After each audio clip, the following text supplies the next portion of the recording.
Depuis une semaine, il y a une information qui circule sur Internet comme quoi Hakimi a eu des problèmes avec sa femme. Ils sont partis à la justice et l'histoire est rocambolesque. Et il paraît qu'Hakimi a vidé son compte bancaire. Il a tout mis sous le nom de sa mère. Et ça a fait le chou gras de la presse en Afrique. Partout on parle. Et maintenant, il y a même des comédiens qui parlent de Hakimi, devenu la star de Internet. Est-ce que cette histoire est vraie, Saïd? Alors moi, je vais donner que mon avis. Mais c'est vraiment une histoire qui a amusé le web, qui a amusé les réseaux sociaux, Facebook, Twitter et tout ça. Après, ça me paraît un petit peu gros. Je ne suis pas parti creuser. Mais on le voit, les médias traditionnels n'ont pas repris cette information. Je pense que c'est un peu plus complexe que ça. Il y a une part de vérité, c'est que Hakimi est vraiment en instance de divorce avec sa femme. Ça date de plusieurs mois, bien avant l'histoire avec les accusations de viol et la tromperie présumée.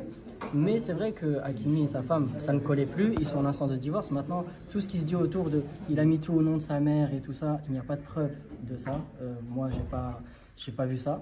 Maintenant, ça a amusé Internet. C'est dommage que certains médias sont partis relayer sans vraiment vérifier l'information. Je pense que ce n'est pas forcément une manière de travailler. Moi, je n'ai pas relayé ça parce que tant que tu n'as pas la certitude, il faut faire vraiment attention. Maintenant, c'est plus du registre de la blague et du prank qu'autre chose. Je pense qu'il n'y a pas vraiment un fond sérieux.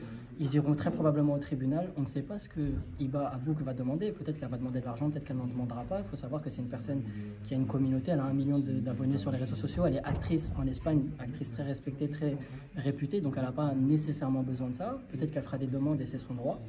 Mais bon, je pense que le truc de dire Hakimi a tout placé au nom de sa mère, la justice est un peu plus complexe que ça, les gens ne sont pas naïfs. Déjà, le contrat au Paris Saint-Germain qu'il a, c'est à son nom.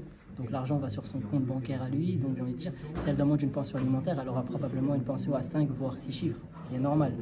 Donc bon, tout ce qui est histoire de biens, ça me semble être un peu en décalé avec la réalité. Peut-être qu'il l'a fait, peut-être qu'il ne l'a pas fait, mais la justice n'est pas naïve. Bon, ça reste de l'anecdotique pour moi.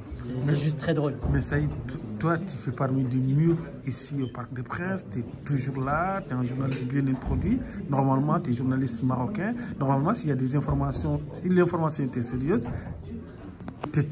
normalement, tu étais parmi les premiers à le savoir. Je pense que j'aurais été au courant. Après, je ne vais pas te mentir, Lassana, je ne suis pas parti faire la démarche d'aller chercher si l'info est vraie ou pas. Parce que ça me semblait très gros. Voilà, ça me semblait tellement gros que on dirait vraiment les fakes sur Facebook, parce que c'est une information qui est très difficile à aller chercher.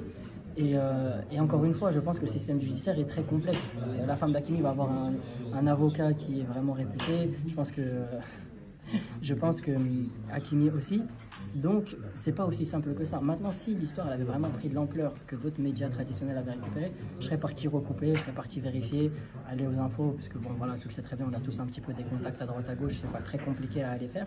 Mais là, pour le coup, je trouvais que c'était pas nécessaire. Je pense que c'est gros, ça vient d'un média ivoirien, repris par un média marocain, repris par etc. Surtout, on sait qu'il y a beaucoup de médias qui sont pas très sérieux. Voilà.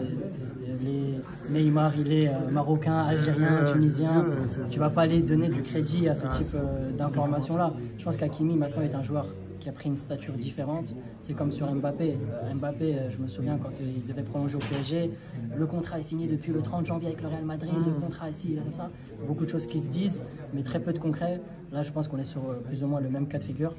Malheureusement, voilà, je pense que ça fait vendre du papier, ça fait des clics, c'est surtout ça, c'est que ça fait des clics. J'ai vu beaucoup de parodies sur TikTok, sur Twitter en disant Hakimi il est trop malin, on le voit danser avec sa maman, des vidéos qui sont ressorties de leur contexte et tout ça. Je pense qu'on n'est pas du tout sur cette approche-là, c'est un fait qui est assez drôle, mais ça s'arrête là. Merci.